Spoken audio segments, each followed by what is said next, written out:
Also in Shell Brave, who's doing some marketing for us, and Megan Lowe, I'm not sure, oh, she's sitting right there, who's one of our new designers. She looks a little bit embarrassed by me pointing her out. So can we just give a round of applause for Megan? Okay, we've got 15 readers tonight, so we're going to give everyone 4.5 minutes. The 4.5 minutes also includes any preamble, so it's not like you can come up and talk for 25 minutes about what you're going to read. It's part of the 4.5 minutes. At 4 minutes, we'll ding you once on the bell. That will just let you know that you've got half a minute left. And at 4.5 minutes, we'll ding you twice. You don't have to stop reading, right there. You don't have to stop mid-sentence. Feel free to finish the sentence or the paragraph. But please, just out of respect for everyone else who is observing the time limit, don't feel you can go another 2.5 minutes, because it is a little bit disrespectful to the people who are observing that time. In the past, I've been a little bit lenient, but now that I'm in charge, I've spent the last month training Oscar to leap for the throat of anyone who's reading way too long. And you can see he's a vicious dog. Look at him. He is brutal. So anyway, let's get underway. The first reader is the inaugural Busybird Fellowship winner, I think it was 2015, Angus Watson.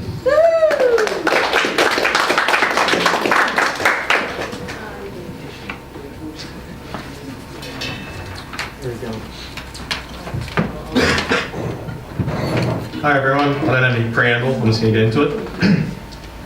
January 1st. Dear Diary, my name is Archibald Whitaker, and I am a monster.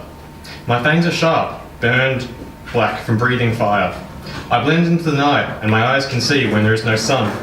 My tail is long enough to reach around an arm dangling from a bed.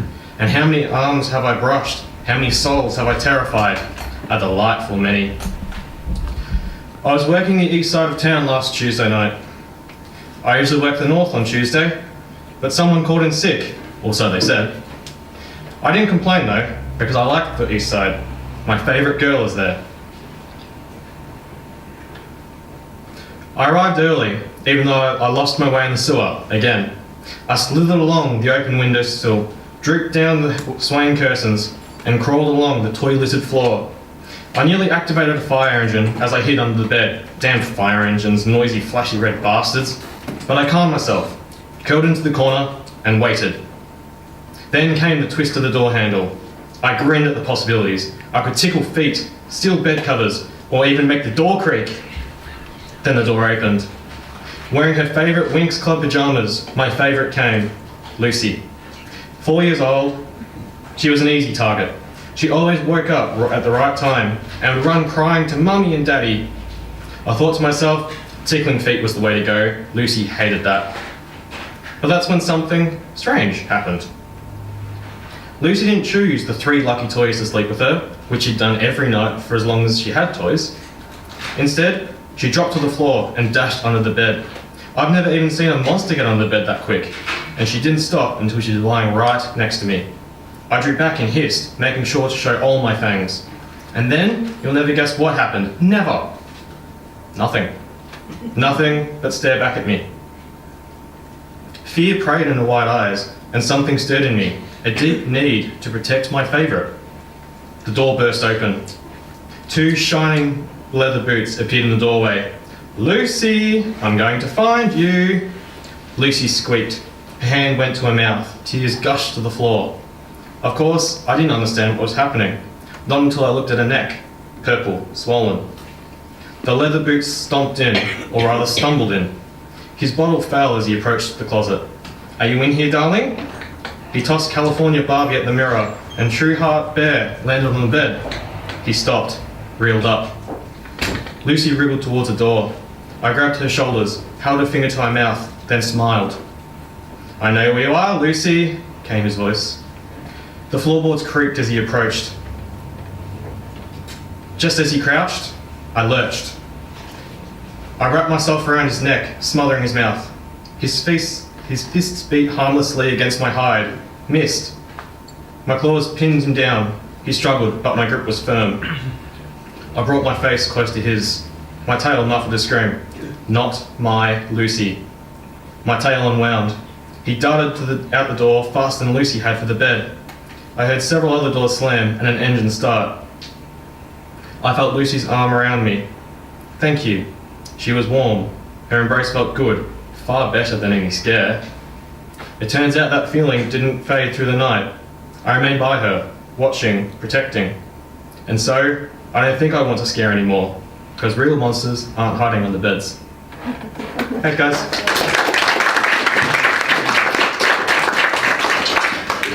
Thanks, Angus. Angus, as I said, won the fellowship a couple of years ago, and his writing has just evolved fantastically. He's working on a fantasy epic, book on a fantasy epic, and he's a really good example of someone who's just put so much hard work into his writing, knowing that's going to help him improve and get to where he wants. Someone else who puts a lot of hard work into her writing is Nandita Chakraborty, I don't know if I pronounced that right, or Noni to all of us. She's seated just back there. Don't want to embarrass her, but she's just in the bookcase, smiling, laughing, and lowering her head. Nandita's published 2 books, or 2 novellas, Mirror Rising and Rosemary's Retribution. Both are unconventional romances, I guess I should say. She's just completed the screenplay adaptation of this. Sorry, yes, that's what I pointed out. Just your left is my right. And if you want a really good story that you can just lose yourself in, think about these 2. Noni had her launch last week at the Bohemian Wine Bar. I hate to say that I'm looking at some people in here who weren't there. I remember who you are. I will find you after the night. But I just like to give Noni a round of applause because she's someone else who puts a lot of work into her writing, and anyone who does that deserves, all the appreciation we can give her. I'm sure if you play it, you go blind. You got glasses on? Yeah, it's not like I have glasses on. Okay, thank you, Shell. Let's go for a little bit of poetry with Richard Trembath, who's reading a poem, Who Knows? It's not exactly called Who Knows, it's just that I wasn't sure which one I was doing. I've got 2 here, which hopefully I will get through before the bell ringer gets me. The first is called Beyond Dreams. I think I am beyond dreams. I have left it too late. In fact, I'm not sure I ever had any. I was too busy dealing with life as it was. So when do dreams drift from the future into the past? When do they go from anticipated plans to unfulfilled regrets? Is there a fork in the road of life, or merely a boundary, a line across the road? And when is it we realise that plans or dreams involving physical endeavour are no longer possible? Time is relentless. It does not wait for dreams. Dreams take time to formulate and even more time to fulfil. And if we dwell, we fall defeated along the edges of time's road. We find the dreams we let pass by are gone beyond recall, transformed from dreams into regrets. And yet, perhaps there is still time. Perhaps the road is not yet barred. Perhaps there is another way, a side road, deviating from the road we thought was ours to tread inexorably beyond our hopes and dreams unto its end. Another road? Perhaps. Another dream? Perhaps it has not ended yet. We may yet find that other road and overcome the ravages of time and have our long-held dreams fulfilled and find new dreams and have our victory. It is not over yet.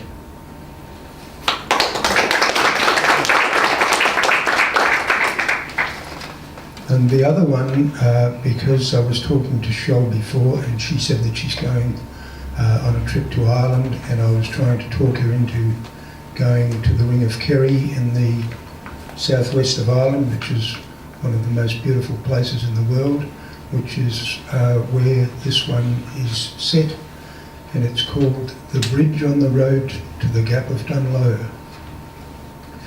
There's a bridge on the road to the Gap of Dunloe, where two streams meet and mingled flow as one through Kerry's countryside to join the River Lowe. We start our sacred journey where pilgrims trod before, in view of Skellig Michael on Ireland's western shore. From the splendour of Killarney we traverse this verdant land, its unmeasured miles of beaches, deserted, untouched sand.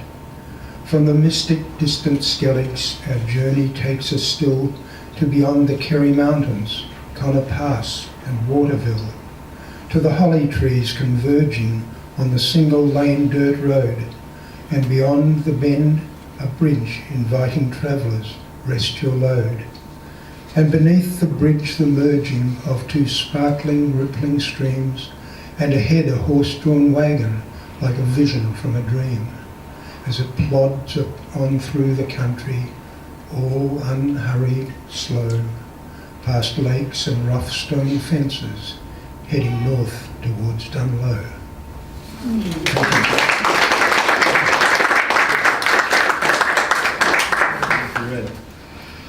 Richard is, of course, an accomplished writer, poet, journalist also, prose. He also has a book out, which is on that table.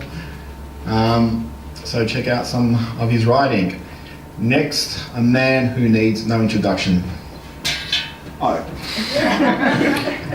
A man who needs no introduction, similarly an accomplished writer, poet, sculptor, artist, painter. If there's anything that you could do in the creative endeavour, he's done it. Marcello, up you come, and he's got a story about Ginostra.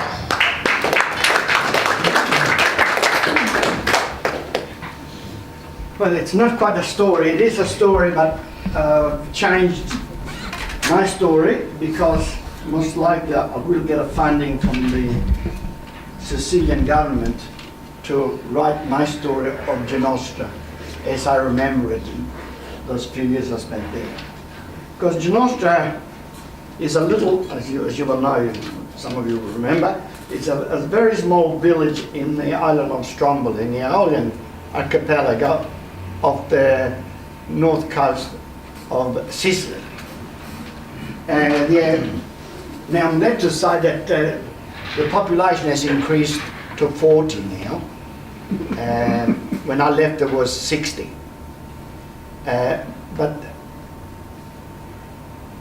just what has the Ginostra got that has got me intrigued living there, but also millions of people, even though they don't live there, but every summer the population increases to 400. As a matter of fact, before I left in the early 50s, we had this young French woman who became a big star with the first film that she made. Actually, she got a contract when she was there, a young lady called Brigitte Bardot. And then later on, during my travels, I met Steen one day in one of the rocks there having a swim. And Naomi Campbell with Bulgari. So this is sort of people now that go there. But how this all started, it started with 13 women from Turkey. They had sex with men, which they're not supposed to, but they didn't want to kill them, so they put them in a boat, they put them in the Mediterranean, and eventually they landed in this little place. So so when they would have seen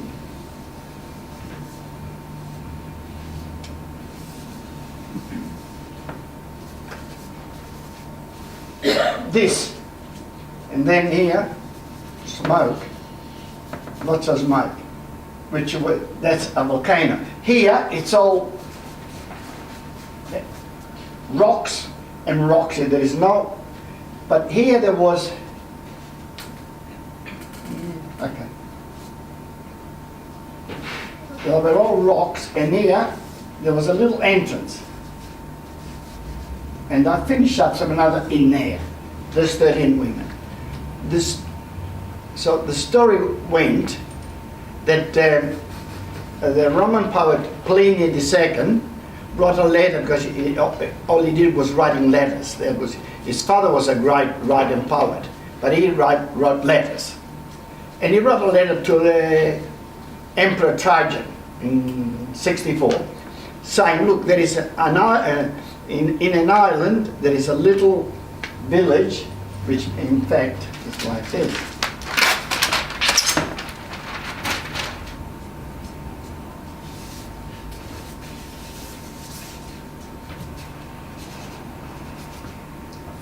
I was just coming for you, Michelle.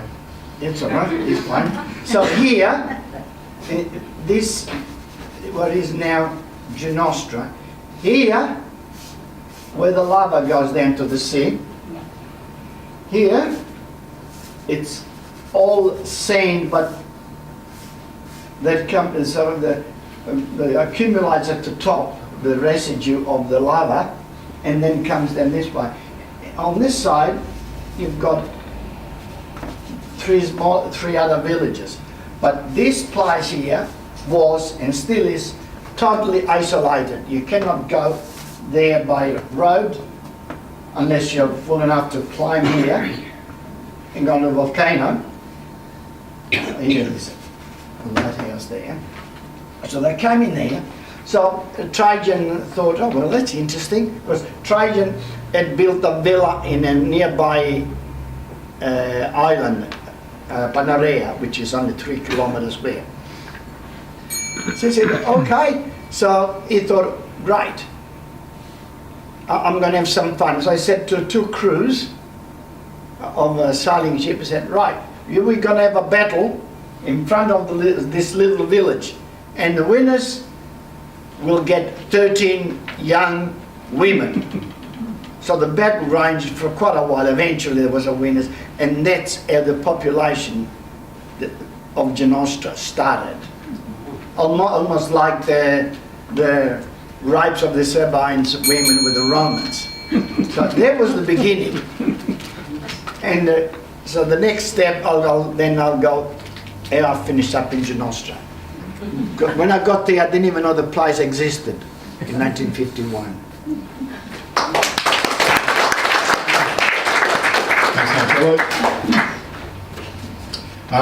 Just to remind people of some of the things we have on, and I'll stagger some of these announcements so not to confuse everyone.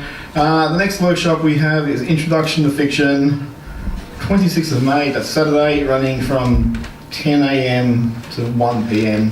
So if you're interested in fiction, in the precepts of fiction and foundations of building a story, I hear the facilitator is brilliant. It's really worthwhile checking out, and in case you didn't get it, I am the facilitator. Now for something a little bit different, Sandra. Sandra's a mindfulness coach, and she's going to talk about creating mindful moments. Such a talent. Beautiful. Sorry. I just thought about It's not all about Les, you know. Oh, so good. I really enjoyed it. Really highly recommend it.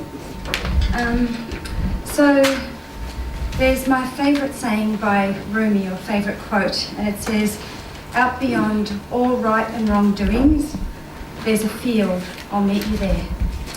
So initially, a long time ago, I was an art teacher, and then I suffered a great loss, tragic loss, and I wrote myself out of that darkness through writing a memoir. And then I had my second daughter, and I experienced a great gain, and I wrote myself into the light. So basically this book is how I got myself into that place of beyond right, wrong, beyond pain, beyond our differences, beyond whatever we come to this world to experience. There's a field, and that's where you get yourself to when you read Creating Mindful Moments. So I've now written a second book that it's a children's book, and it's easy to say, you know, find this field, but I really wanted to demonstrate what that field looks like. So like probably a lot of writers or creative people, you wake up in the middle of the night and you get these ideas, and you have to write them down. That's always come at the wrong sort of times, but I did. I pretty much wrote this about 4 o'clock in the morning over time. So I just give a little snippet. My sister and I, when we were little, were very, very different, extremely different, chalk and cheese. So I'll just give a little snippet at the beginning of the book, and then I'll tell you a bit more about it. So Alex loves being neat and organised. Even when going to bed, she glides beneath sheets and covers without being discovered. Alex is often quiet, gentle and kind.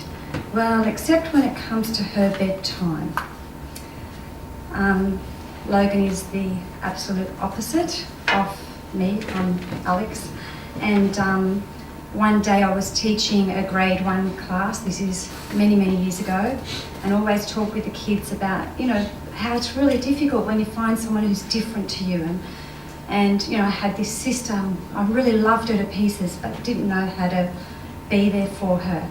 And the new book creates that space, that field where it doesn't matter which one of us is right or wrong, whether it's right to be messy or right to be neat. We created this field. And the answer in the book actually came from a grade 1 child. Her name was Andy. And I told her the story about this dilemma that my sister and I had. My sister always wanted to come and sleep with me at night because she was frightened. And I wanted to help her, but she never treated me very well during the day. So I thought, you don't even like me, why do you want to sleep next to me?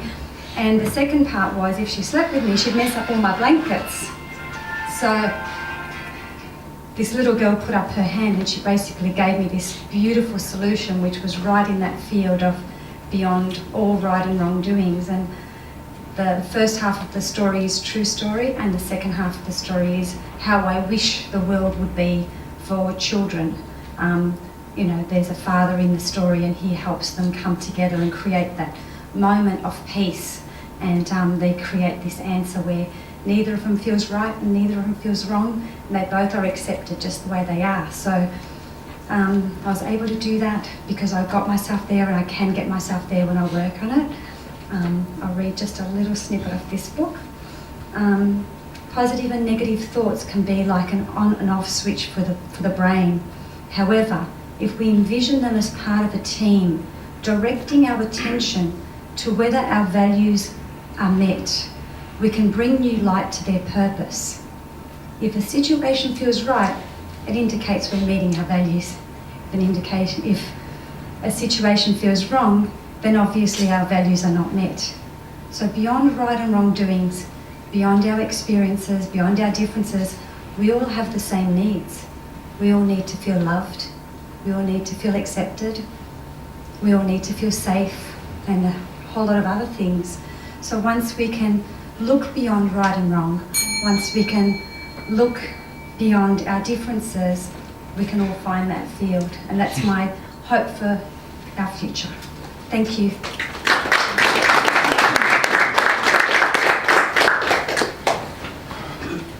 Thanks, Sandra. It's a beautiful way to think. And it's surprising how often kids have solutions, because as adults we get programmed to believe or think a different way. And thank you for plugging my book. The No Money Exchange Hands in relation to get that endorsement. I use electronic bank transfer. Since she has plugged my book, I would like to read a little bit of my book. I don't clap.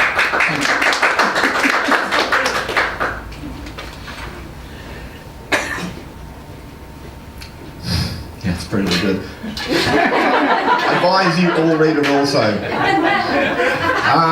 For a change, we're going to have some poetry. Joan, would you like to come up, please?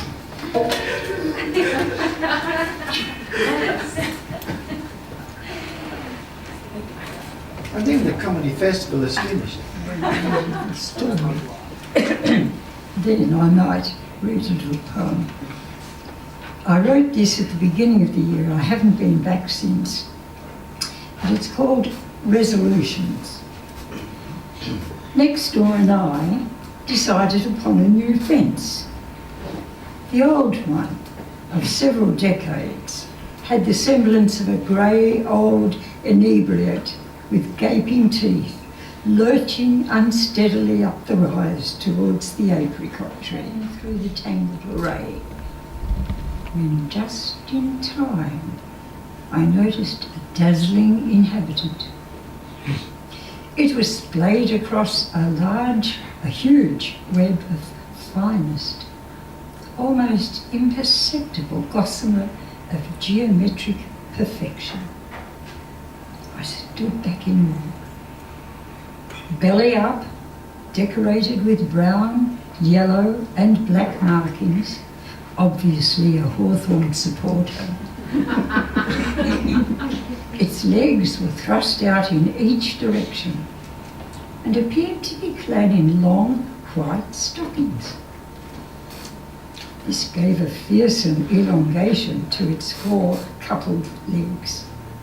It was a wondrous creature. What mighty creator had conceived this extraordinary being? I observed it over the following days, and it appeared completely motionless. On one occasion, after a heavy storm, it was found under the protection of a leaf, its large curved upper body displaying pale bands across. Next day it was again suspended motionless in a refurbished abode, now stockingless.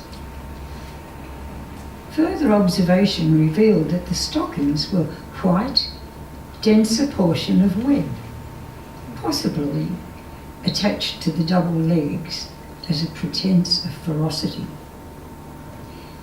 I was informed by a friend it was an orb spider. Seeking to verify this, I googled and promptly, in my aging way, sought information about a globe spider and was queried, "Do you mean an orb spider?" Of course I did. No. Now comes my resolution. I have decided to develop a respect for spiders with one condition. They remain outside.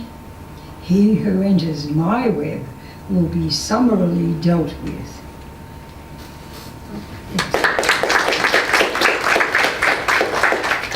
Now I'm going to push my book. If I can find the jolly thing. This is a children's book of poems. It's here somewhere.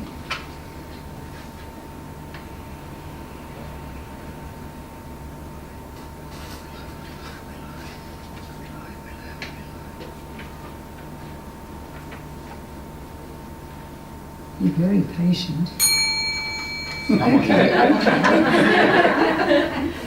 Here we are. I'll be a bit longer now. Will I really, truly burst? When we had finished tea tonight, I had an awful thirst. Mum said, "Now don't you drink too much or you will surely burst." I've only got a little skin and it fits so perfectly. I wonder if I eat too much, will it still stretch right round me? If my insides grow bigger, will my skin still get there first? If I keep on eating dinner, will I really, truly burst? At Busybird Publishing, we have a wide array of books which are on that bookshelf. No one connected those two jokes. Okay. Coming up in August, we have the Karma King Lake Busybird Riding Retreat. That is, I think, 24th to 26th of August. We've had a few people in here, such as Noni and Gay and Lisa, who've done it. So it's 2 and a bit days away from civilization. Karma is a gorgeous retreat. If, you say King Lake and people think, well, it's going to be rustic. It's a 5-star luxury, basically resort. The woman who runs it, Karen, is the most amazing host you'll get. She will serve you before you even realise what you need. And on top of all that, there's some great writing workshops to help you improve your craft. And that doesn't matter what you're writing, whether it's non-fiction or fiction or biohistory, whatever it is. So having said that, I will call up a prior attendee of the King Lake Writing Retreat, and that is Lisa. She is going to read a poem, Stanley and Me. Thanks, Lisa.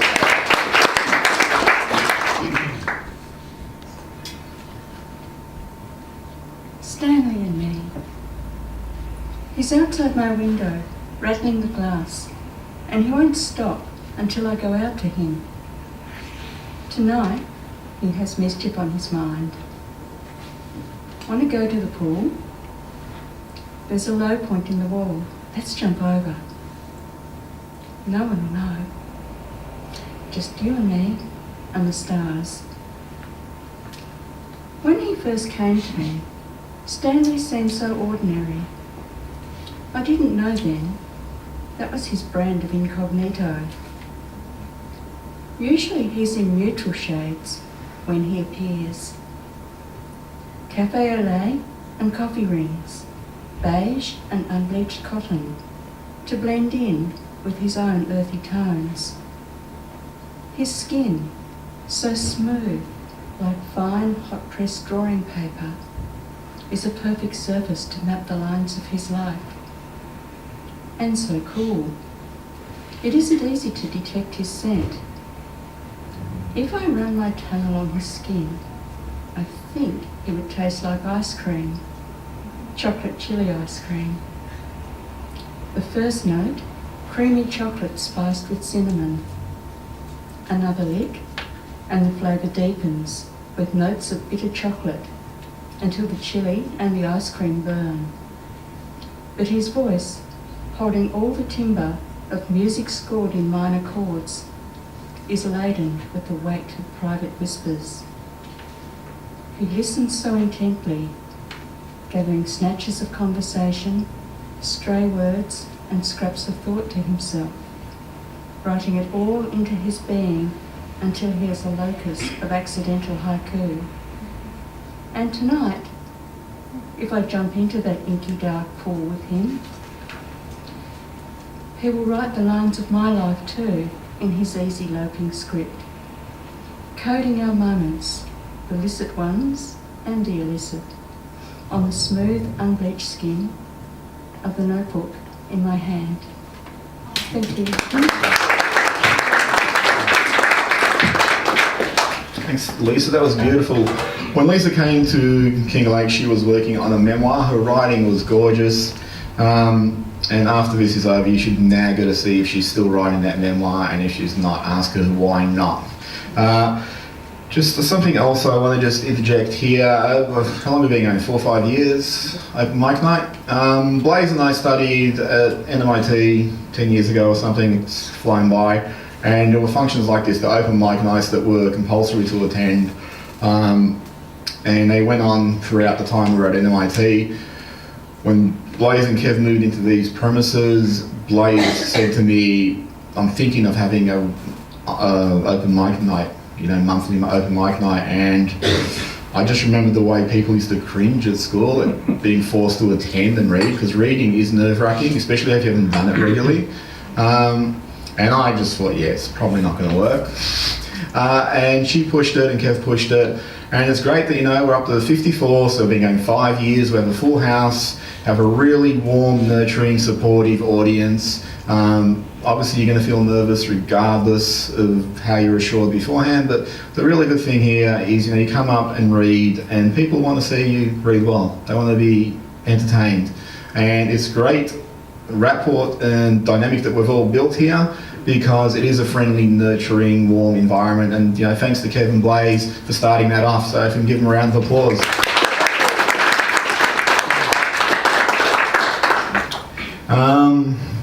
Having read that, let me just see.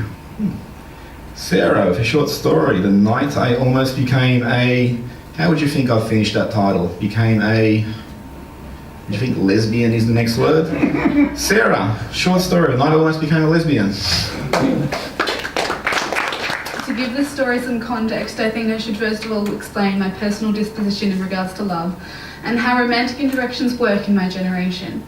I am the most cynical, pessimistic, openly disillusioned, disenchanted person I've ever met in regards to love. I'm actually a bit of a downer at weddings because my mantra is that marriage will either end in death or divorce anyway, so why bother in the first place? White dresses make me want to throw up. I know that the wedding industry is an elaborate construction of contemporary Western society that aims at waking the beast in every seemingly low-maintenance woman. I once met a girl who fired her maid of honour because of some falling out over the wrong shade of lilac for the bridesmaid dresses. One of my friends was supposed to get married around September or October this year, but his fiancé is American. She lives in Connecticut and her mother works as a lawyer in New York City, and she's the type of person who is so highly strung that her other daughter ended up being committed to a mental asylum.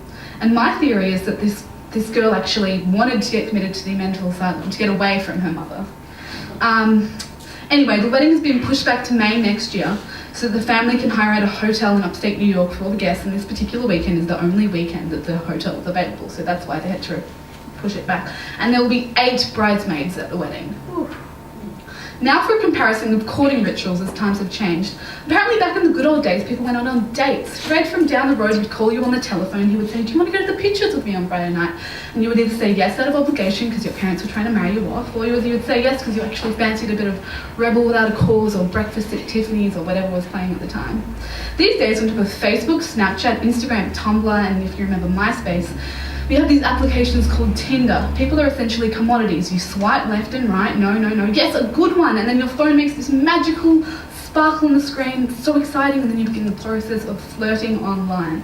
The only woman who actually gave me solid advice when it came to dating was my Year 10 literature teacher, who said, you're not going to find the qualities you're looking for that Jane Austen writes about in a 17-year-old Trinity boy. And I said, yeah, all they do is smoke weed and then make blatantly obvious comments about capitalism.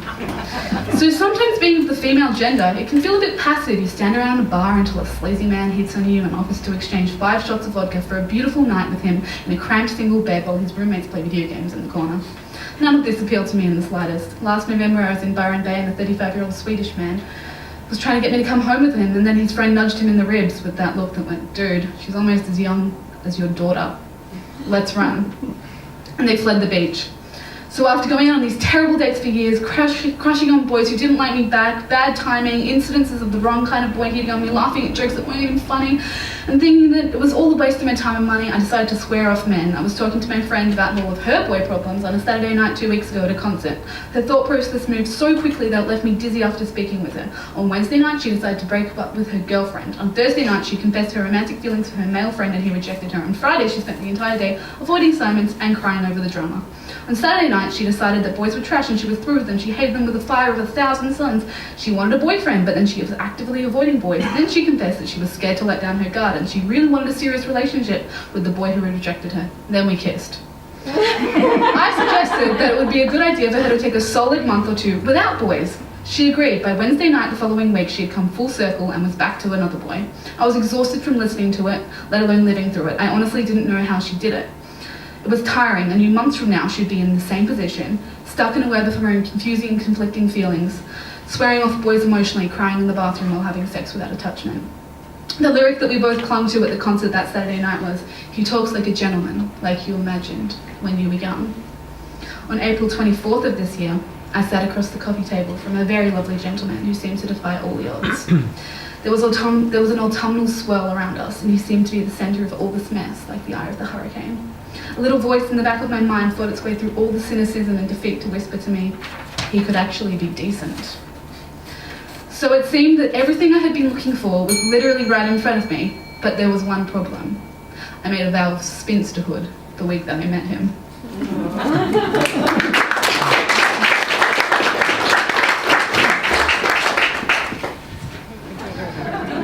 5 shots of vodka, I am not rich, though. Another woman who's had an amazingly storied life and she's working on a memoir. If you ever get a chance to talk to her, she has done so much and packed so much into her life. Pamela, could you please come up?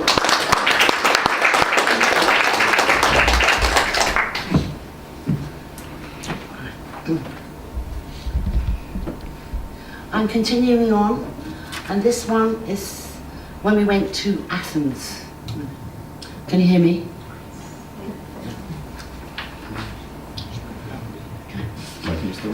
Yeah, okay. It was a short flight to Athens, the cradle of civilization and birthplace of democracy. The casino on top of Mount Parnasse revealed spectacular views of the city, and apart from the road winding up the mountain, a free chairlift operated throughout the day and night to entice gamblers, and we used it to go to the city. Besides the terrace of the casino was a tiny swimming pool where I enjoyed a refreshing dip. No one else seemed to bother. One day, as I approached the pool, I heard weird screeching noises. Hundreds of small, dark green frogs from the mountainside were everywhere, vigorously procreating as though their lives depended on it. The following day, the pool was drained. Denise and I loved visiting the Acropolis, the ancient amphitheatre, and the overgrown old stadium where the first Olympics took place. We wandered through unknown roads and lanes, taking coffee in offbeat cafes amid dwellings painted white to deflect the heat from the scorching sun. The people were pleasant and calm. It was interesting and peaceful. One evening, Robert took us all to the Greek taverns. Plate smashing and old Greek tradition intrigued us. Music from bouzouki instruments wafted in the warm air as we followed him and Gail into one advertising a rising star singer. Low lights greeted us, and after a nourishing meal of stuffed vine leaves and a delicious Greek salad with wholesome meat, washed down with authentic white wine, we waited for the plate throwing. As the artist finished his performance, everyone threw carnations onto the stage. Plate throwing had been banned as a dangerous practice. Disappointed, we weren't surprised when Robert led us all onto the stage and shouted at the musicians, "Play Zorba the Greek!" We laughed as legs went in different directions and carnations flooded the stage. Robert had looked after us and given us a wonderful night out. After the show, we sometimes go to the public area to relax and have a drink. Nothing in the world could have prepared any of us for the events that were to occur in the next few days. Nature called, and excusing myself from the girls and Robert, a striking young man in an expensive suit approached me speaking in a soft American drawl. "You're from the ballet?" "Yes," I replied, surprised at this unexpected encounter. "Come and have a drink with me." "No, we've got rehearsal tomorrow," I replied as an excuse.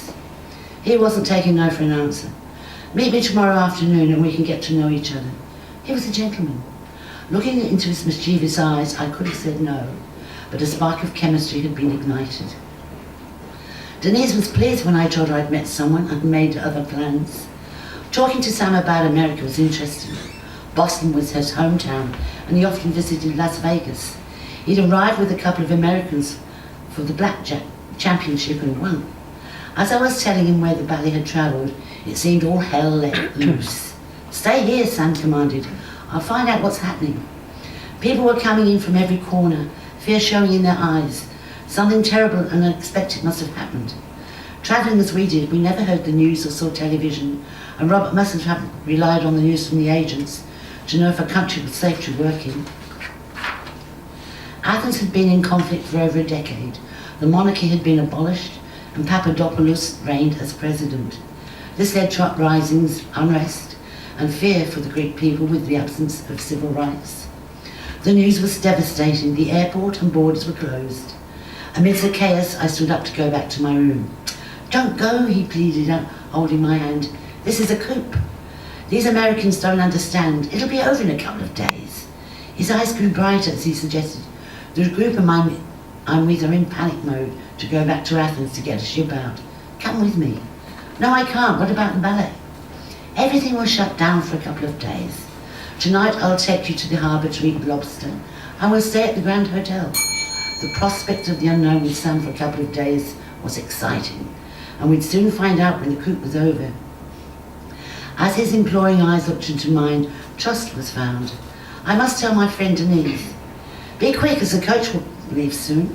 Amidst the yelling and constant cries of, "We're doomed! Oh, my grandchildren! I won't see them or America!" my head found his shoulder during the bumpy ride down the mountain.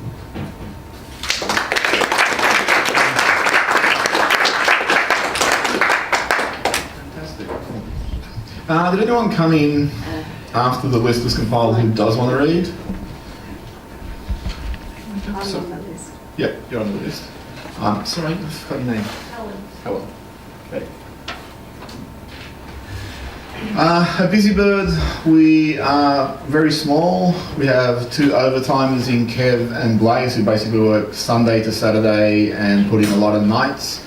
1 full-timer in myself, although I spend a lot of time on the internet watching YouTube videos while no one's looking. We have 2 part-timers in Megan and Shell, and every day we have a different intern who comes in every week, 1 day a week for 6 months, and they learn about publishing and editing and proofing and design and layout. And these interns very often go unheralded in the work that we do. Often at launches, you know, the people who are launching their books will thank the editor and the, you know, designers and all that, but the interns just slip by unnoticed. And sometimes they do, you know, some great work because they bring enthusiasm and a keenness to learn, and because they're fresh to the industry, they haven't become jaded yet. So they're really great, and we couldn't operate without them. And I'm going to call one who I've probably embarrassed a little bit. I mean, she keeps making bad jokes all day and plants rubber spiders around and all that sort of stuff. But I'm calling up Alison with a vignette, and it's called Quality Time, so it's probably about something we did together. Thanks, Les. I owe it all to you. Most people do. You can pay the interest as well. Okay. We walk along the beach, she and I, as we've done 1,000 times or more. Under a milky grey sky, gulls dip and soar out on the water, and we walk along the high tide mark where trailing clumps of seaweed hide treasures for her senses. I've known her from her reckless youth to her forgetful old age, and we've always kept company like this. Her 4 paws and my 2 feet always find our rhythm, and we relax into the surroundings without need for words. Tomorrow is a long time away. All we want is to recapture what we've always known here in the past, the ease, the peace, the gentle joys of this beach. Years ago, right here, she sped onto the sand and skidded into the water. She stole tennis balls from other dogs and stuck her uninvited nose into beach bags and picnic baskets. Next to one of the breakwaters just near the jetty, she lost her footing once and went in over her head. She'd foolishly followed another ratbag Labrador, and she learnt her lesson. Not the one about following other ratbags, the one about deep water. She would never swim confidently again, preferring to have her feet always touching the ground. Safe on the sand, she'd chase and be chased before meeting my eyes and getting back on track, falling back into step. She'd calm her frenetic energy long enough for young children to touch her ears, place a hand on her head. She made time for everyone, with a look, a lick on the hand, a full body waggle, an appreciative grunt, or with a merry little skip in her gait. She wore her love in her eyes, the set of her ears, her busy nose, her helicopter tail. In the middle years, she saw me falter. When I was seriously ill, I could barely walk the beach.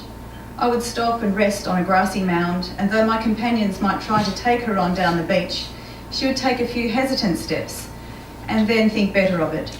She'd sit on the sand beside my feet, and we'd watch the waves, the boats, the passing parade, content to simply be until the others returned. When I walked with a cane, she reined herself in, slowed herself down. When I couldn't walk at all, unable to leave my bed, she took up a position under it. There were times I left her for periods of treatment and came back laced with chemicals. She'd tremble at the front door when she welcomed me home. Her nose checked me over inch by suspicious inch. She became quite familiar with hospital smell, and the knowledge was expressed in her body language. The wagging of her tail was low, slow and cautious, and then she'd just watch and follow. "I'm right here, I'm with you," was what she seemed to say.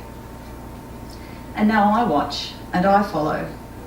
I show her which way to go when things get confusing. We avoid the steps, and I use my knees when I lift her out of the car. We keep our walks a little shorter, over easier ground, and some days she wears a coat to keep her aching joints warm. We have company on the beach, my husband, a younger dog, But still she and I tune into each other as we head for the firmer sand and get our feet wet. I give her a tennis ball to carry and her spirits are lifted. I match my pace to hers along the beach with the wind chasing away clouds and rain and the sun breaking through. Further down the beach, tennis ball forgotten, she'll have her nose to the ground following a scent. She'll look up, anxious, uncertain of where she is until she sees me waving. She can't hear me. My voice is lost to the depths of her velvety ears. All she hears nowadays are the mysterious thoughts in her own head. I hope, after all these years, that some of those thoughts are my voice reassuring her, repeating, "I'm right here, I'm with you."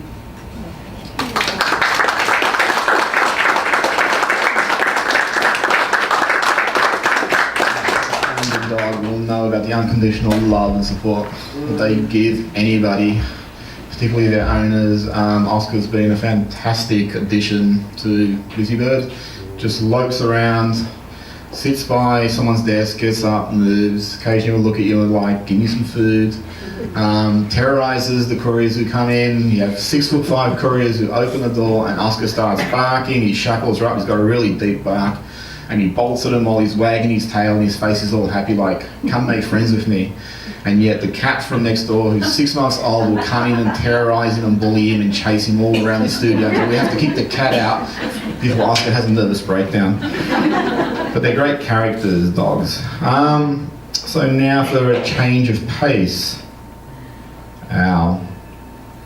Next. Didn't get it. So our next reader is Steve with a story called Haunted.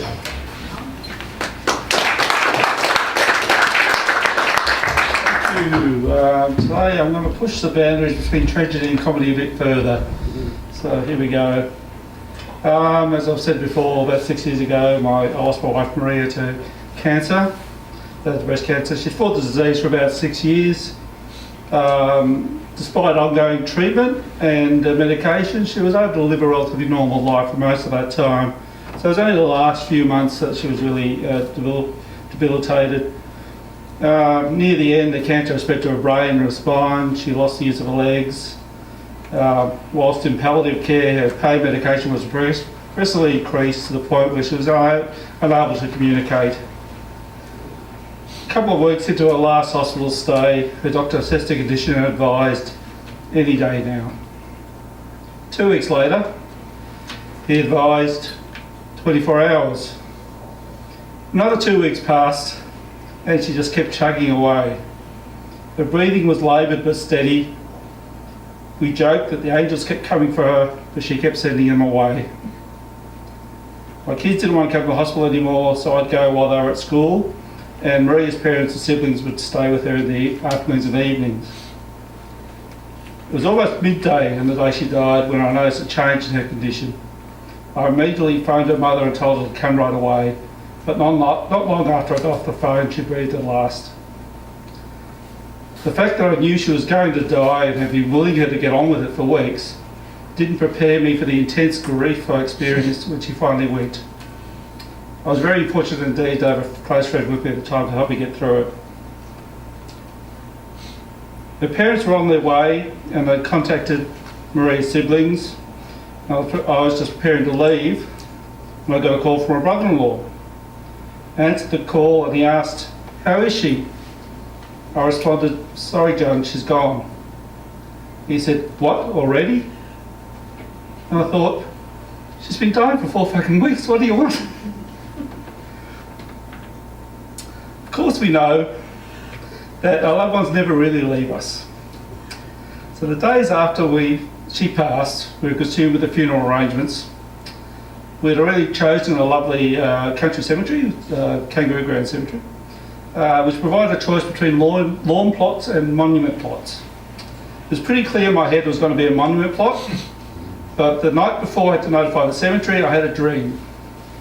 And in my dream, Maria was with me at the cemetery, where she left me in no doubt that it was definitely going to be a monument plot. But like in all dreams, it's a very surreal experience. And so here she was very much alive. The funeral was Tuesday, and I'm thinking, okay, well, how's this going to work? Are you going to be dead enough by Tuesday to go on? And do we just put you in the coffin anyway? So, yeah, So that happened, and then we had the funeral. It was a great send-off. Friends from the church and school communities were fantastic, and they arranged a wake. And after the wake, I just wanted to kick on. I said to a few people, wanted to come to the house afterwards. And one of the ladies asked, "Are you sure that'll be okay?" I said, "Sure it is. It's not like I have to check with the missus first." That night, I had another dream. And in the dream that night, I was rearranging things around the house, getting just the way I wanted, and Maria was there following me, saying, "No, you can't do that. You can't do that." I was looking at her saying, "Well, you're not meant to be here. What's, you know?" Anyway, but not satisfied with infiltrating my dreams. A couple of years later, I was working on the design for the cemetery monument. And it was always going to be a full monument with the granite sides, granite top, granite headstone. But in my mind, and in my mind only, I thought, well, maybe it'd be nice, instead of having a granite top, to do stones and some flowering plants. And it's just a thought bubble in my head. So, but you know, eventually I took myself out of it. I thought, no, the weeds will get in, they'll get messy, so I won't do it. But around that time, I received a visit from my niece and her husband. And as we're about to leave, my niece's husband says to her, "You've got to tell Steve about your dream." So she tells me about her dream. And in her dream, Maria and I bought a new house and we were landscaping. And I was putting some stones down in the garden. And Maria came running out of the house saying, "No stones, no stones." Thank you.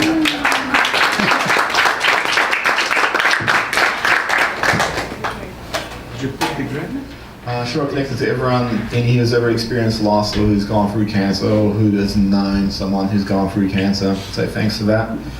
I'll call up Megan with a short story. So Megan has just joined us recently. She's very shy. Don't embarrass her. Please give her a big round of applause.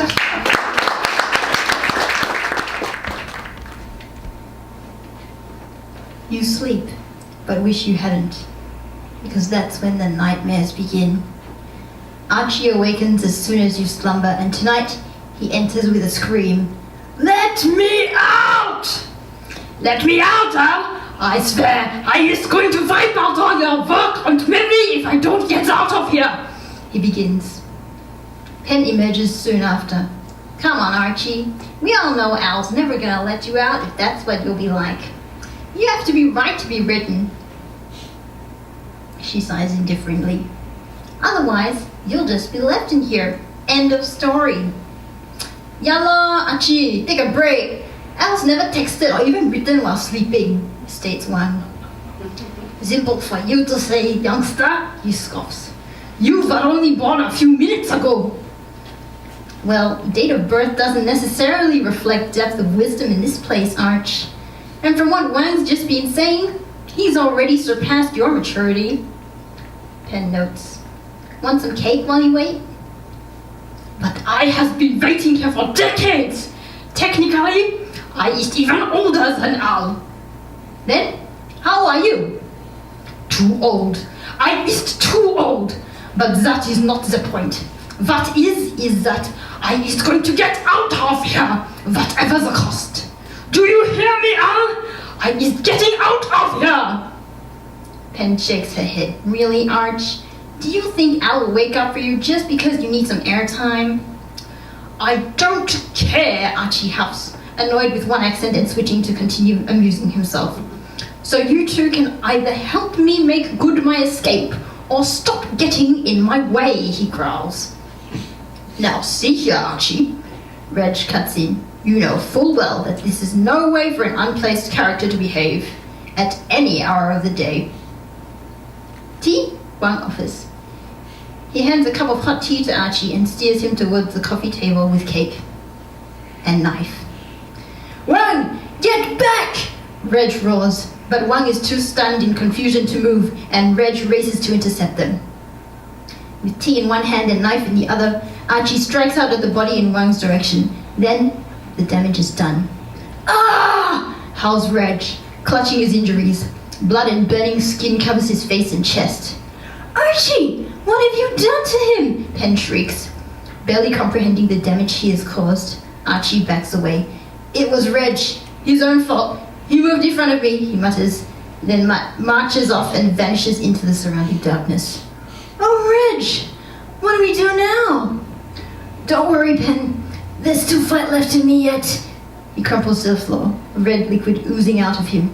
She follows him down. Well, perhaps not. You can't just die like this. Some of us are just born to die. We might just be throwaways. But even so, many of us are based on greater things, on people greater than our characters. And when Al found you, you became a powerful combination, strong enough to release and contain us. He inhales, sending more blood cascading down his body. But me? Yes, Pen. You are the source of Al's power. Never let archenemy out, he groans. If it just takes one to curse all of humankind, never bring him to life on a page. But Wang, he is everything good, that king. Always right about him. He will wait his turn, so keep him safe from Archie because the world needs to know about him. He gasps one last time, betraying his age to be even older than Archie. Promise me, Pen. Reg, don't! He reaches up to her with a final effort and jerks her close. Swear to me! And you, avid listener, awaken with a start.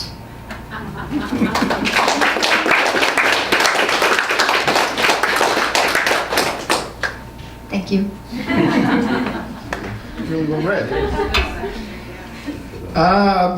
So Blaze is back 4th of June, I believe. Yep. And 5th of June is Publish for Profit. That's a Tuesday night, 7 p.m. to 9 p.m. What is it, $15 to get in? It is a great night if you want to learn about publishing, if you want to network with like-minded people, if you want to brainstorm, if you need help with any aspect of writing or publishing, you can talk to other like-minded people, and there usually is a special brainstorm or a special session each Publish for Profit. I'm not sure what it is this time because Blaze isn't here, but she will be back on the 4th and she'll be hosting that, I believe, on the 5th. So keep that in mind. So next, Marilyn, The Keeper of the Lighthouse, a short story.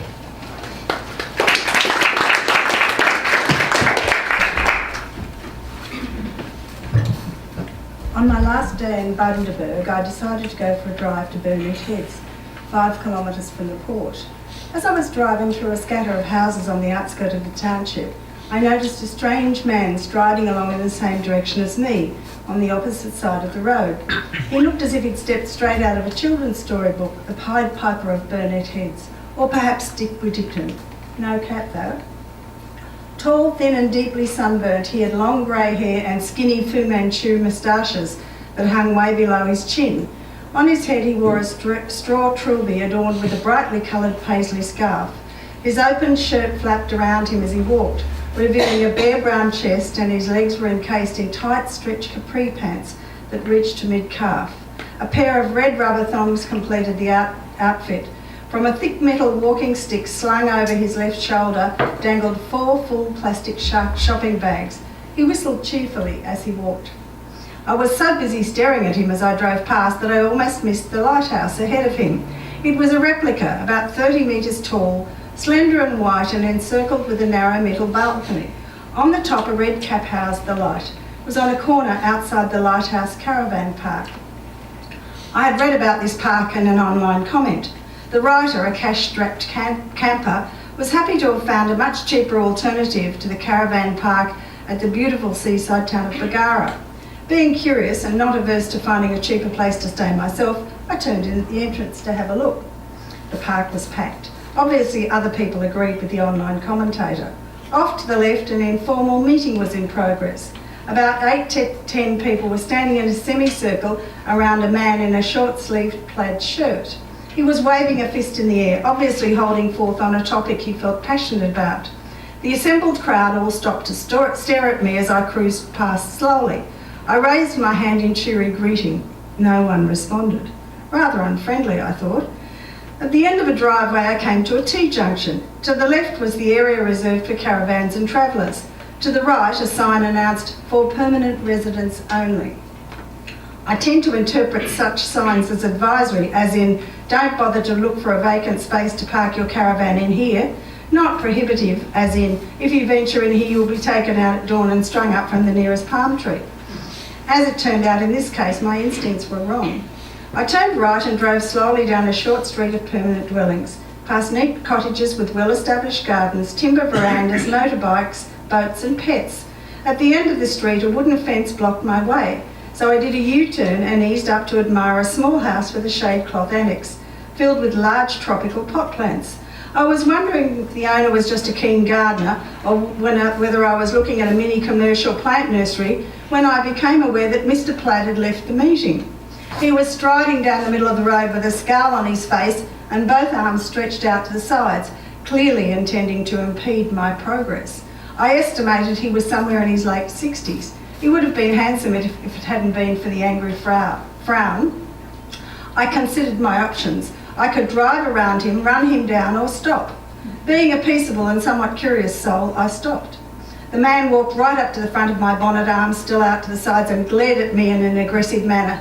He had no idea how close he was to becoming a car mascot. How did you get through the boom gate? Since my car doesn't have wings, and as far as I know, vehicular pogo sticks have not yet been invented, I considered this a fairly silly question. What boom gate? He stabbed an angry finger in the general direction of the entrance. I didn't see one, I said truthfully. It must have been up. He obviously didn't believe me. Didn't you see the sign saying this area was for residents only? I had seen the sign, so I apologised with suitable contrition, hoping I wouldn't be assaulted for my apparent crime. This master of the probing question jutted out his chin at me. How are you going to get back through the boom gate then? I blinked. Was he implying that I would be trapped forever unless I could work out a secret code word? Neither abracadabra nor open sesame seemed appropriate. Finally, my interlocutor relented with ill grace, presumably in the interest of getting rid of an undesirable sightseer. He snarled at me, "If you drive down the middle of the road, the gate will go up." I heaved a sigh of relief and headed for the entrance, where the gate did indeed do what it was supposed to do. As I drove out, the Pied Piper of the walking stick turned in, shopping, swinging jauntily. Abandoning all thoughts of adventure and my trip to the port, I headed back to the safety of my caravan park across the Burnett River from Bundaberg. Mr. Plaid can keep his wretched lighthouse caravan park. Bugger the cost. I like it here where the natives are friendly and there are no boom gates to negotiate.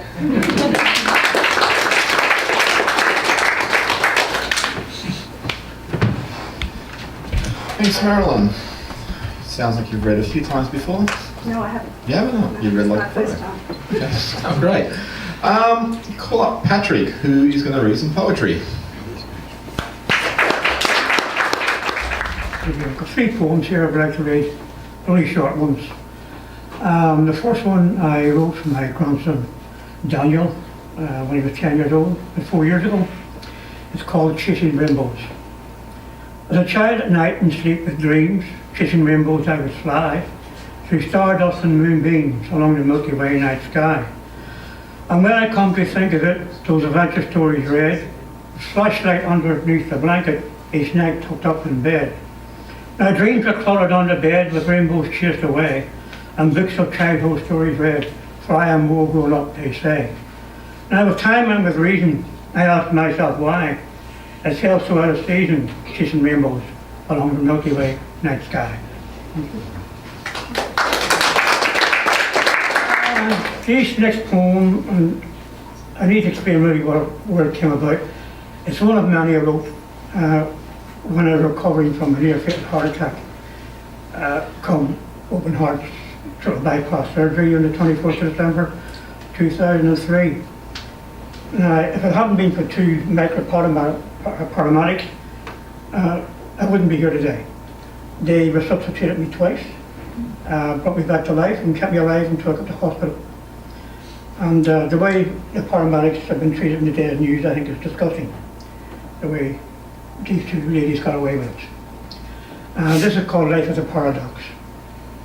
Life knocked on my door, offering lessons to be learned. I asked life many questions. Some of my answers gave cause for concern. I questioned the answers, only to find life less amicable. It seems this life exemplified a paradox of impasses, eclipsed by uncompromising ideologies, contradicting unquestionable logic. Death came knocking on my door, requesting my soul be required elsewhere. Life contested death's request. There were many questions unanswered, many answers to be cross-examined, and lessons still to be learned. Thank you. This final one is just called The Only One. Stand with me, here hold my hand. Journey this path through life as one. Walk with me along the riverbank, skip stones that across the loch. Stand ebb tide in the moonlight, dance to the rhythm of the ocean. Shout out loud to the universe, here we are, two souls as one, you and I. It won't matter if we never find a reason to at all. Here in my heart, you are the only one. Thank you all.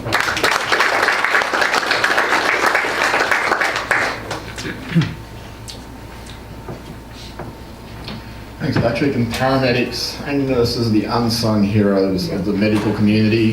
They don't have the glory of doctors and surgeons, but without them, that whole industry would collapse. And anyone who's ever ridden an ambulance or stayed in the hospital for a little bit just knows how amazing they can be.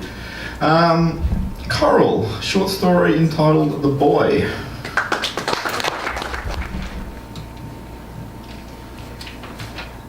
The boy squatted down in the vegetable garden near a broccoli plant. That's a caterpillar. Yes, I said.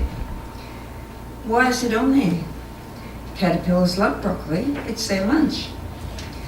Oh, I hate broccoli. Do you? Do you hate broccoli, Grandma? I used to when I was a kid, but now I don't. Sometimes when you grow up, you change your mind about things. His look told me it could never happen with broccoli. He pushed the caterpillar with his finger and fell into the garden bed. No, it won't eat any more leaves. I thought he was going to stamp on it, but at the last moment he changed his mind. He smiled up at me, and for a moment I felt I was watching someone ancient, rather than the 4-year-old I'd become used to. How about a hot chocolate? Maybe we could find some biscuits in the cupboard, if we look hard enough. He leapt onto the veranda and was inside before I'd had time to move. My mum doesn't like me dropping crumbs on the bench. He brushed the remains of his chocolate ripple on the floor. It's pretty hard not to. Biscuits make crumbs. He stared at the packet, then up at me. Okay, but just one more. Your mum will be upset with me if I give you too many. He grinned, took a biscuit and nibbled at it. The fridge hummed and a Chopin nocturne wafted from the stereo. Yesterday I fell over. He pulled his sleeve up to show me a scratch on his arm. Poor thing, did it hurt? He paused. Yes, he said, and drew in a deep breath. But Daddy said not to cry because I'm a big boy. Anxiety twisted in my gut. Crying caused such irritation in my mother that my father had outlawed it to keep peace with her. To this day I felt ashamed whenever feelings got the better of me. You have to cry. The tears wash the sadness away. He nodded and kicked his heels against the legs of the bar stool. I don't like my brother. Nathan, don't you? Why? He's annoying. I waited for more. I found that best. Urging caused him to cower and clam up. He scratched at something invisible on the bench. He's pretty good at walking now, isn't he? I prompted. He throws my toys round and he broke my Ben 10. I tore his book and Mummy smacked me. The tear glistened and my heart rolled over. I'm a big boy and I have to be good. It's the same old stuff. A 4-year-old has to be an adult because he has a younger sibling. Insane, but everyone does it. I could think of nothing useful to say, so I wiped his eyes and nose with a tissue and stroked his shoulders. I wanted to fix everything for him. I wanted him surrounded in love, never to feel pain, never to be upset by anything. Fairyland, of course. He had his life to do like the rest of us. Why don't you have real music, Grandma? As usual, I was caught by surprise at how quickly he could put aside his troubles. What do you mean, real music? Like Mum in the car. His mum's favourites were Pink and Beyonce. I don't like noisy music. I don't like noise. He examined the room as if checking out sound levels. Would you like me to put different music on? He shook his head and slurped a mouthful of chocolate, looking up at me slowly. My mum said I shouldn't make noise when I drink. Oh, dropped my head in my hands, startling him. What did they want, a child or a robot? Well, she's not here, is she? I slurped my chocolate as loudly as I could. He leaned back on his stool and laughed, his blue eyes sparkling. The fridge hummed and Chopin changed to Mozart. I love you, Grandma, said the boy. I love you too, Maddie.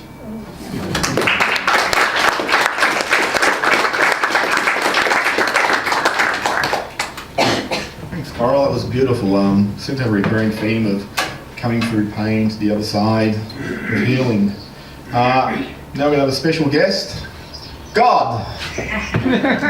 No.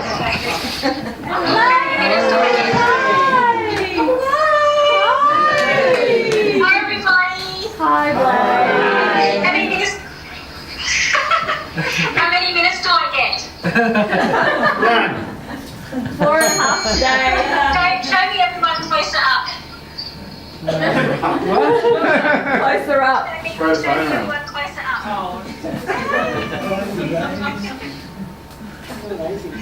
Hi guys! Oh wow, everyone's there. That's awesome.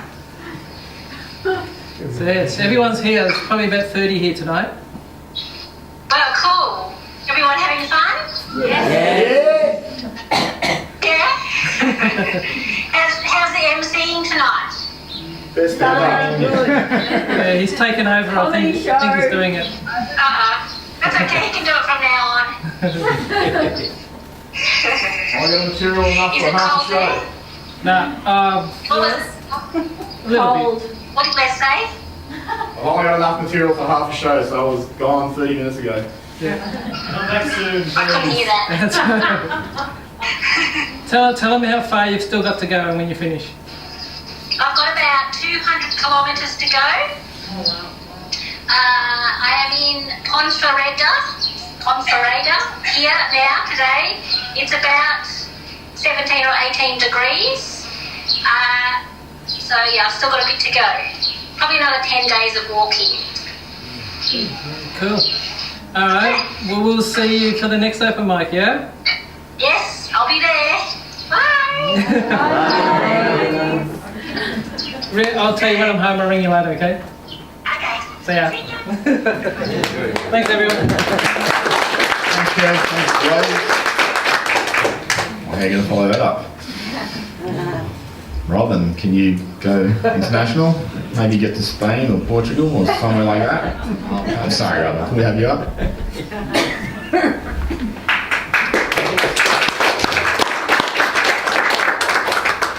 Everybody, Robin, round of applause.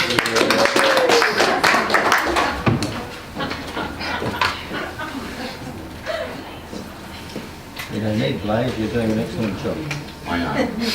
You know. Nah. This is called Final Moments. About me.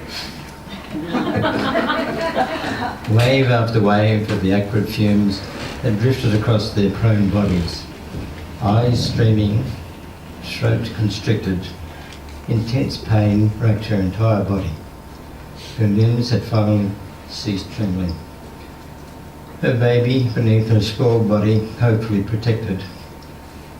Cold and dark, rapidly closing in. The pain had gone. Her body closing down gave a final and violent spasm. She was gone. A spider died, but another survived.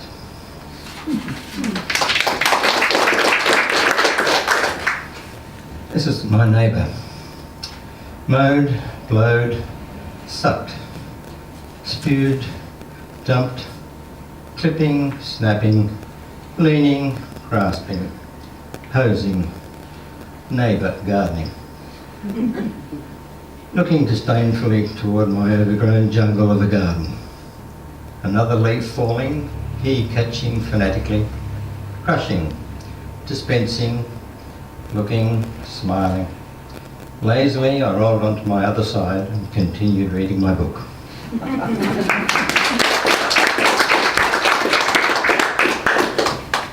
Thanks, Robert. So there's only a handful left. Rosemary, she's going to read an essay, The Internet of Dating Things, and there's a little smiley face. So I'm hoping we're all smiling at the end of this. Yeah. Hoping. It involves dating, I can't imagine it's going to end well.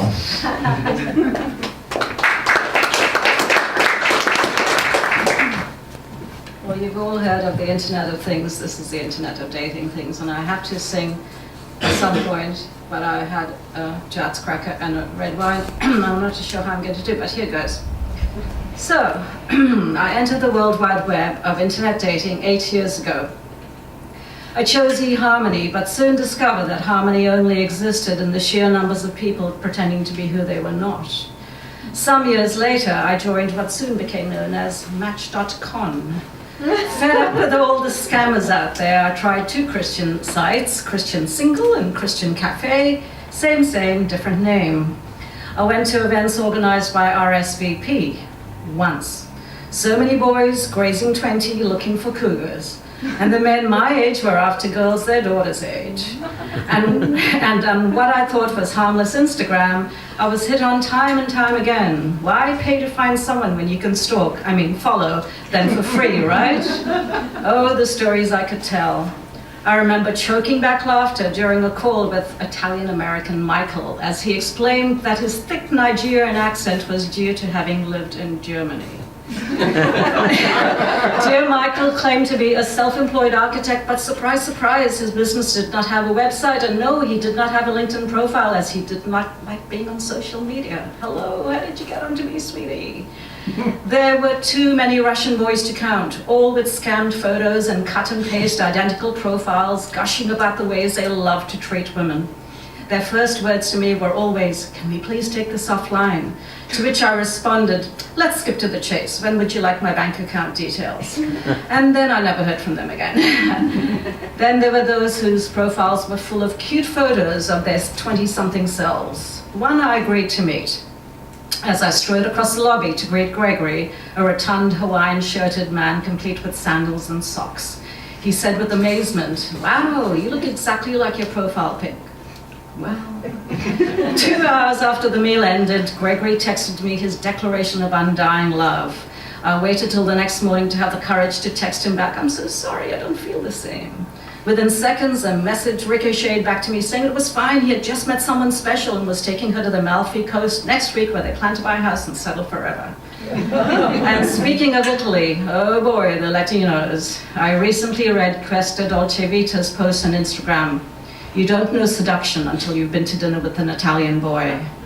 Sadly, I've not had that experience, my guy. The problem, I imagine, would be keeping said Italian boy from his mama. Swipe left. And the names they chose, good grief. First flow of love. The very obvious Asia for me. Would you seriously go out with someone who called himself Bag Puss? Or Bait and Hooks? Or how about Buffhead? Swipe left and quickly, please. It got me thinking of the Will Smith song Switch, which I've rearranged to get swipe. This is where I sing. Yo, mic check, here we go. Hey, turn it over and choose him. Turn around now, swipe. Turn it over and lose him. So, deep breath. There was Alan in Sydney, Brian from Ferny Creek, Colin from Brisbane, and Eugene so sweet. Peter was fickle, Randy was a treat. Randy from Arizona was seriously sweet. Vince in Tasmania was awfully cute, but Roger was anxious and from Seaford to boot. Break it down now.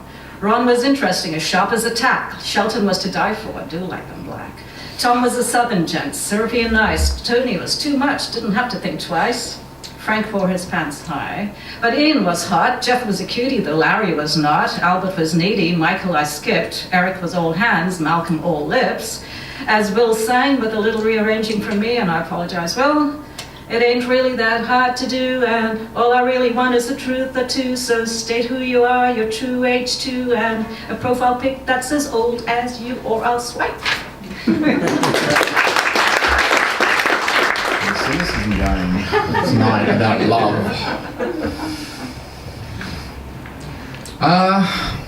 Gay. He's going to read some poems and stuff. Gay, when did you start writing poetry? About 4 or 5 years ago. Yeah, so Gay is a really good example of someone who's discovered her voice. She writes poetry, she works really hard on it, it's very self-deprecating, and you just hear Gay herself come out in every word that she writes. So, Gay.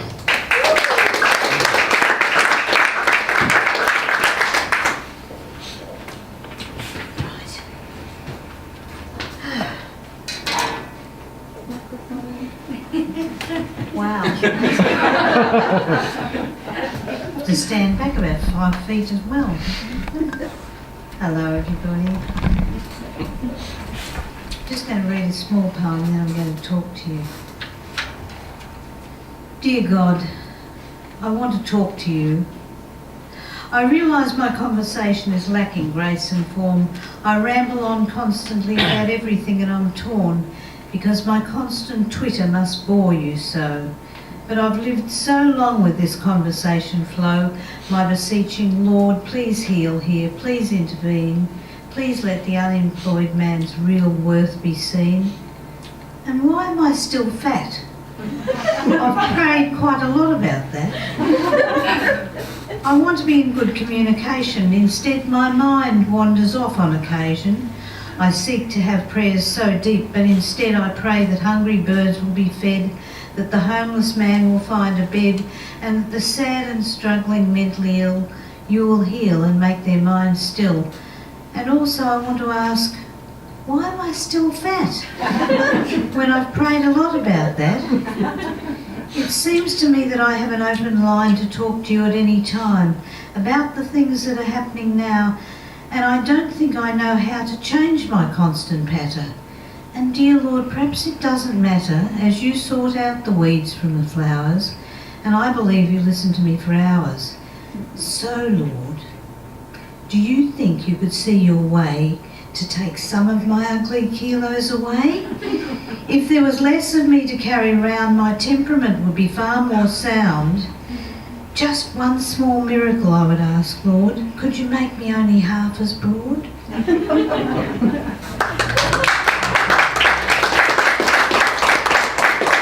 I was just going to talk to you about how interesting it is. Like last time I think I was talking about how things happen to certain people, which is me, you know, everything happens to me.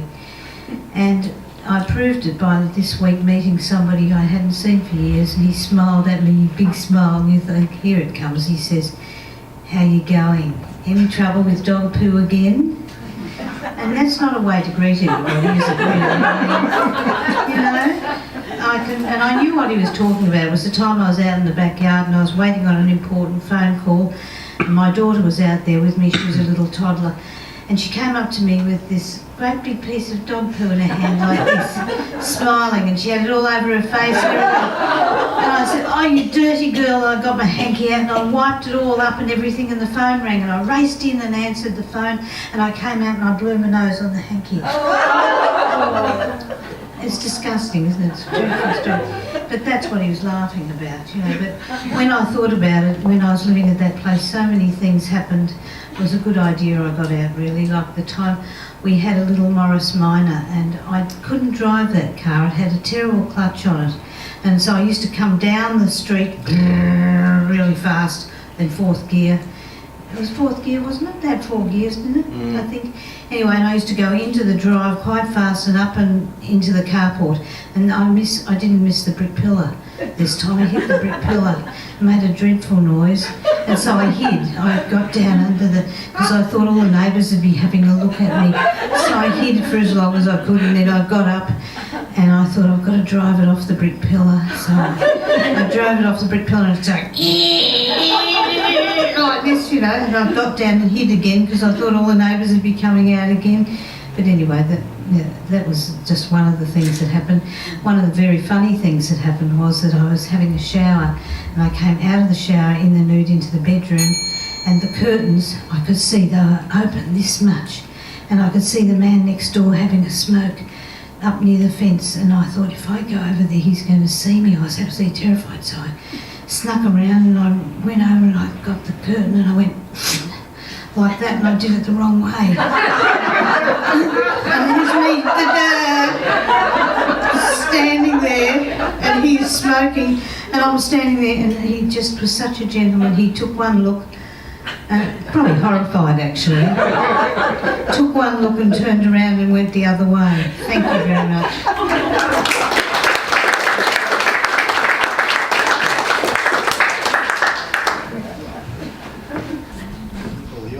I'm not sure what you're reading because you can come a little bit late, but up you come. Called Sunrise, Sunset. Sun awakens shining through, unfurling clouds of amber and blue. Nature's touch, a golden ray, reaches across a rippling bay. Images from heaven born, spiritual the eye of dawn. Euphoric be the early morn. Spanning the sky in pink and gold, undulating clouds celestial yet bold. Nature is her mystic light, striking on a summer's night. Exotic in her evening glow, transient beauty as her colours flow.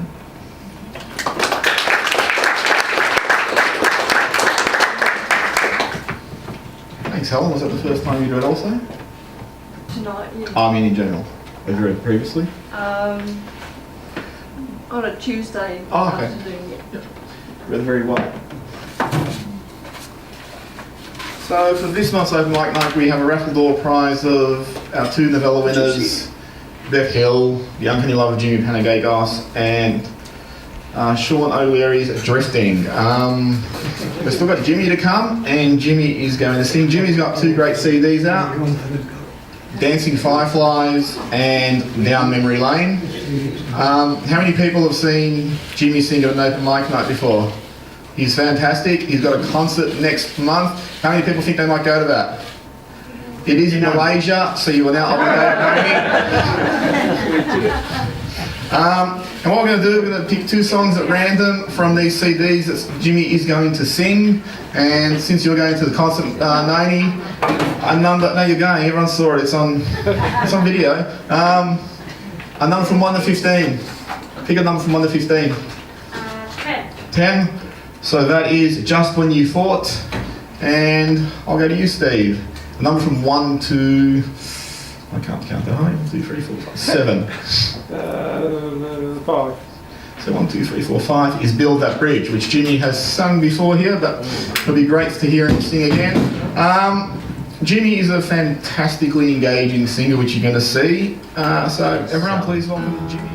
Every time I come here, I listen to so many different stories. And I realize that there's one thing that really intrigues me is the fact that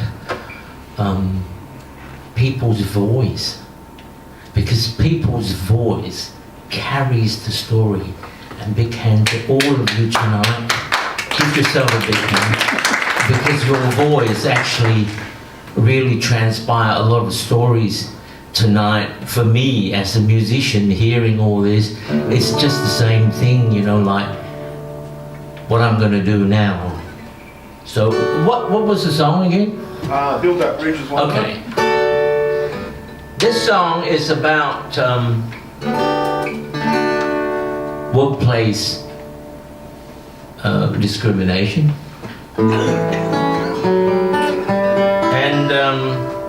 And one of those things, what really inspired me to write this song is at the time there was a lot of stories I heard about workplace discrimination, and also with this song I put some of my story in it too. Okay.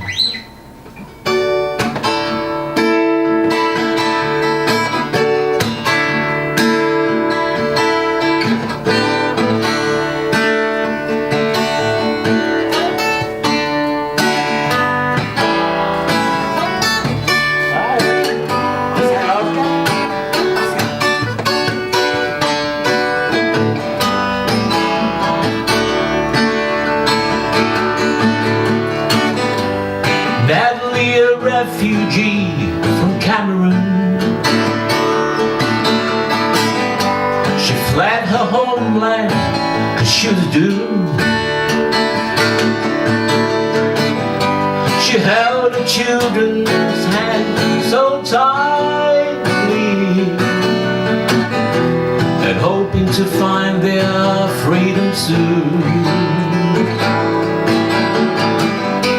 Days into years in a crowded camp, finally a thumbs up from the UN. Tears of joy flowed when they heard the news. They're bound for the land of kangaroos. She sings, build that bridge, build that bridge,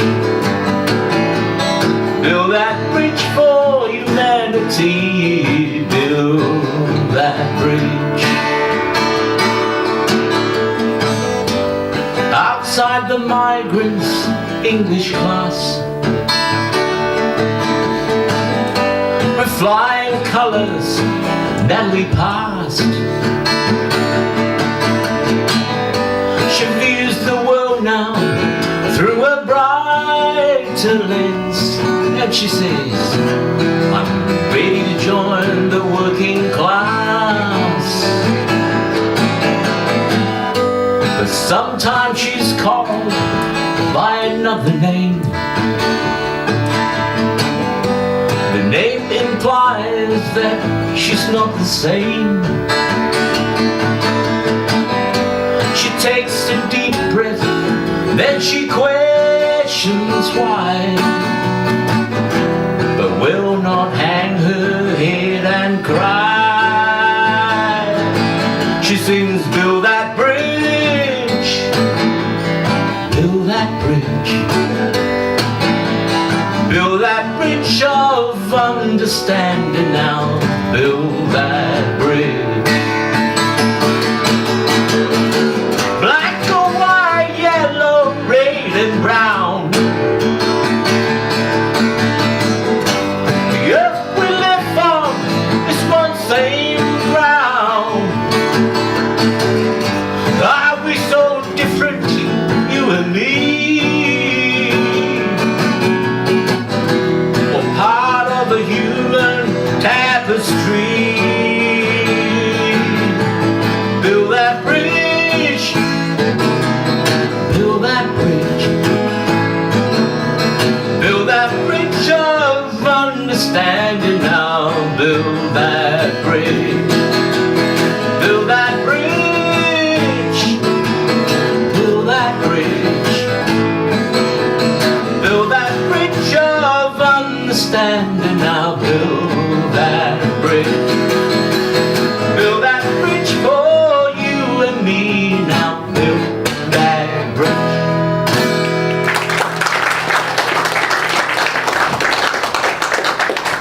And the other one was just when you fought.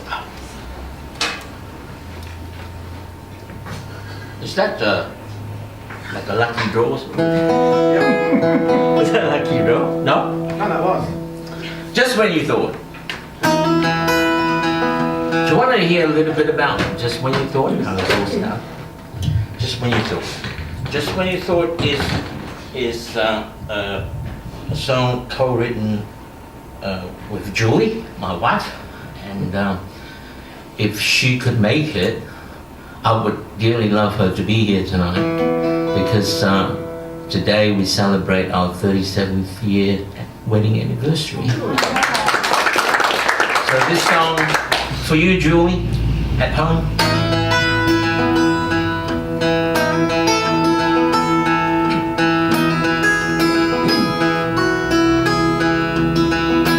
Just when you thought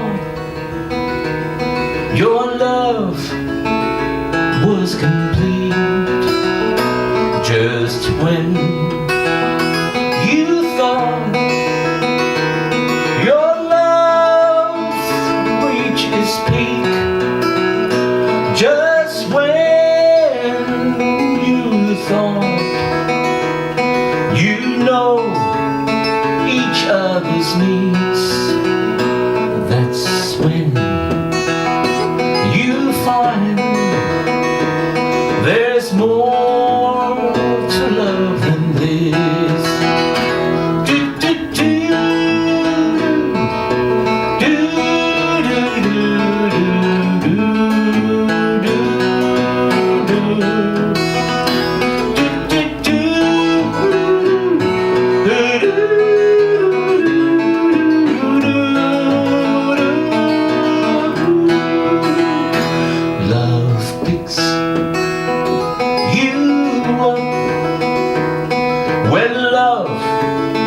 is honey sweet. Love drops you down when your words don't agree. Love tears you apart when your love meets deceit. That's when you'll find your love is hard to give.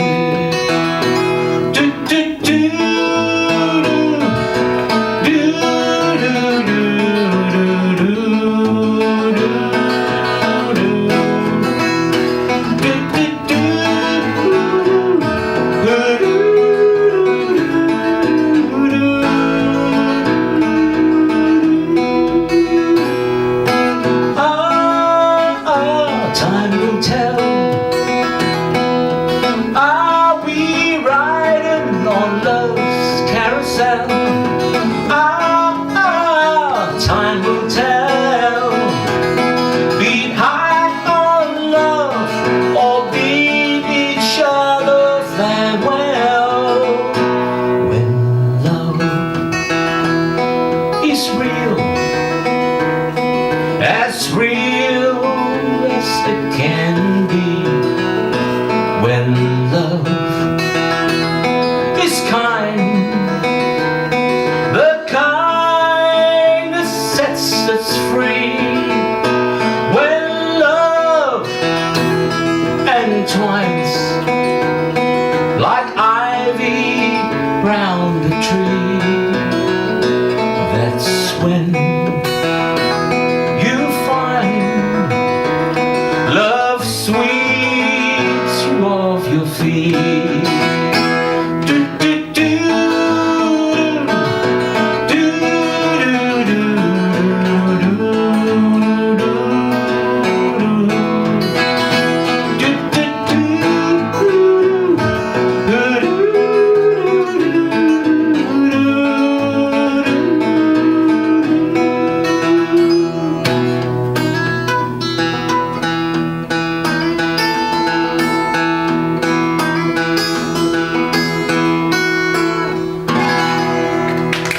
Thank you. Thank you. Kevin, is that what? Is that fitting? Yeah. Okay. Thanks a lot. Thanks for having me. I've got some CDs if you want to take it home with you. You can't just take it, you do have to pay for them back. So you are selling the CDs tonight? Yeah, one for 20, two for 35. Yep. Just watch out, because Shell was recording this. She might be selling bootleg copies out of the deal. Is there a special website for that? I would like to go in there some days. Thanks for having me. Thank you. Thanks, Jimmy. So, Jimmy CDs, he's fantastic. Join Jimmy, join Noni Malaysia next month for the concert. 2/3 sold out. Maybe Noni can bring some friends. Mike's gone past. The winner has often ended up sitting next to Richard Treemar. Yes! So does everyone have a raffle ticket?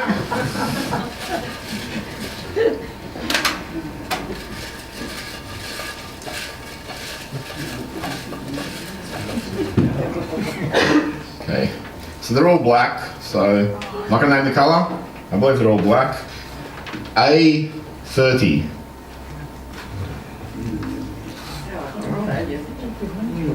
You failed them, Richard. Paulette and that did go home, so maybe. I think it's better because she was next to me and I'm 29, so she was next to me. Redraw. Did she come out at the same time? Oh, sorry, she come just after you though?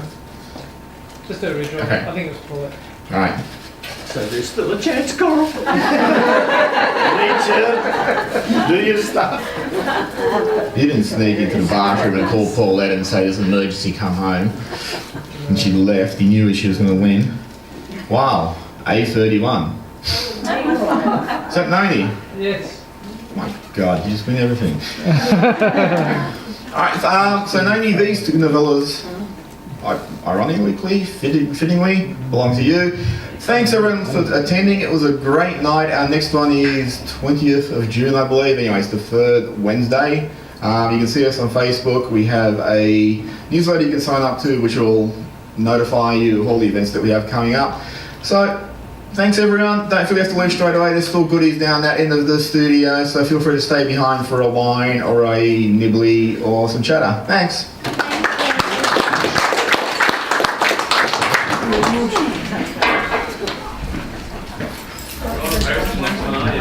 No.